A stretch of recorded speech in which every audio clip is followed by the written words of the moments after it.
Thibaut, 28 ans, originaire d'Amplepuis, chante sous le nom de scène Olen. Aujourd'hui exilé à Toulouse, il a sorti récemment son premier single, La vie d'après, une chanson inspirée de la synth-pop qui est le titre pilote de son futur EP.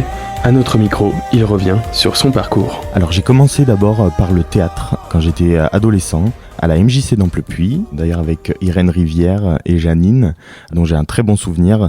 Et la scène tout de suite a provoqué quelque chose qui ne m'a jamais quitté. Et j'en suis venu ensuite à la musique parce que c'était le meilleur moyen de pouvoir m'exprimer, parce qu'il y a quelque chose de différent quand je pense notamment à des concerts où il y a un échange avec le public qui est instantané, qui est direct, qu'on ne retrouve peut-être pas forcément au théâtre ou au cinéma d'ailleurs.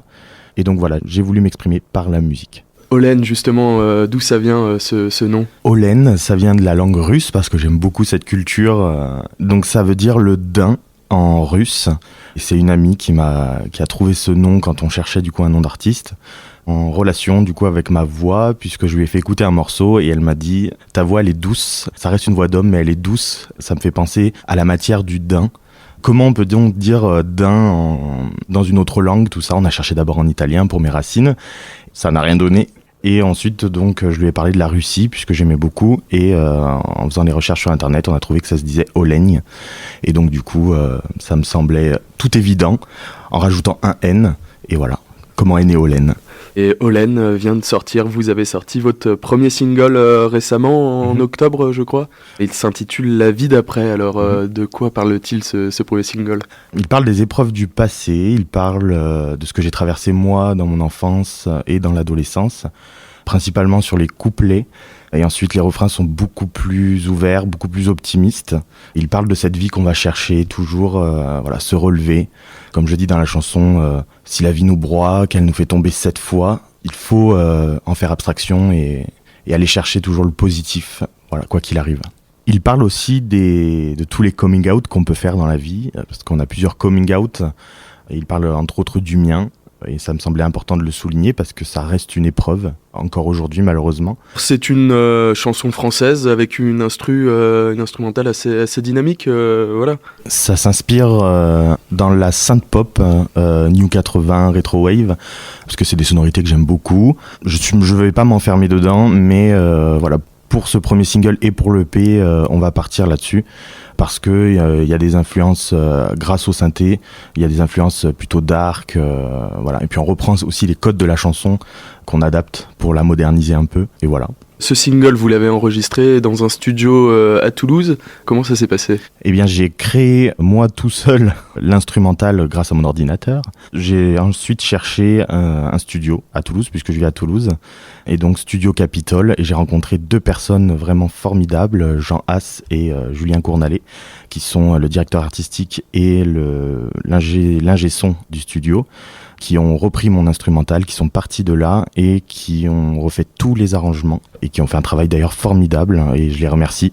Et ça prend combien de temps de l'écriture de ce single à l'enregistrement ? Vous avez mis combien de temps déjà à l'écrire puis après à aller l'enregistrer ? J'ai commencé en plein confinement puisque j'avais le temps de me pencher sur les textes. Ça a pris environ une petite année.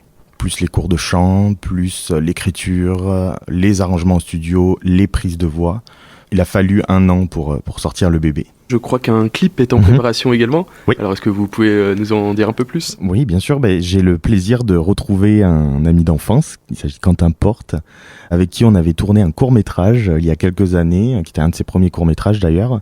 Et j'ai fait appel à lui, il a répondu tout de suite. Et donc il va prendre en charge le tournage du clip qui se tournera à Paris. Et on va s'inspirer d'ailleurs de l'univers de Blade Runner, un peu de films du genre, des comics aussi, parce que ça va être la première apparition du personnage Olen en format image, et on va mettre un grand coup pour faire découvrir aux gens qui est Olen. Alors on va commencer à le tourner courant fin novembre, également sur décembre. Il sera disponible, je pense, pour le printemps. Je ne sais pas trop vis-à-vis du montage comment ça va se passer. Voilà, ce que je peux te dire en tout cas aussi, c'est que il y aura de la danse dans ce clip, parce que j'aime aussi danser et j'ai une collègue formidable qui s'appelle Véronica Mundo, qui est prof de danse et qui va participer à la chorégraphie avec moi. On va raconter une histoire tout en restant dans le clip. On a imaginé ce clip comme quelque chose de très cinématographique, dans le but de raconter une histoire, vraiment. Et quels sont vos modèles ou les chanteurs que vous écoutez qui vous inspirent ? J'aime beaucoup Emmanuelle Moire, bien évidemment Mylène Farmer, parce qu'elle a un style d'écriture qui me plaît beaucoup, qui métaphorise beaucoup. J'aime beaucoup employer la langue française dans ce sens-là. Il y a également The Weeknd et d'autres artistes, on va dire, dans ce moment. On vous a d'ailleurs dit que votre single ressemblait un peu à ce que faisait Emmanuelle Moire. Oui, on m'a fait des comparaisons, je pense parce que voix d'homme, voix grave, voilà, peut-être la façon de chanter aussi. C'est une belle comparaison quand même. Ouais, ça me touche beaucoup quand on me dit ça. Ça fait toujours plaisir quand on se fait comparer à des artistes qui ont une grande notoriété, et surtout des artistes inspirants comme Emmanuelle Moire. Alors, La vie d'après va faire partie de votre prochaine EP, de votre première EP. Voilà, il est en préparation. Alors, est-ce qu'on peut en savoir un peu plus sur cette EP ? Il est en préparation. Donc, il y aura 5 chansons dessus, dont La vie d'après, qui est le titre pilote, en fait, de l'EP. Cet EP, il est un peu comme moi, c'est-à-dire que il commence et donc il va suivre l'enfant et l'adolescent. Il va y avoir une sorte de prise de maturité tout au long de l'EP où on commence du coup avec La vie d'après et où les chansons suivantes seront beaucoup plus profondes, les textes seront beaucoup plus détaillés. Je vais me livrer un peu plus comparé au single qui reste quand même assez générique parce que je voulais qu'il parle à tout le monde. Je parlerai un peu plus de moi dans les 5 autres chansons. Et ça va être des chansons dans le même style que La vie d'après, au niveau musical, au niveau de l'instru par exemple ? On restera sur la retro wave, année New 80, mais il y aura certainement un peu plus de piano pour des chansons un peu plus tristes ou un peu plus personnelles.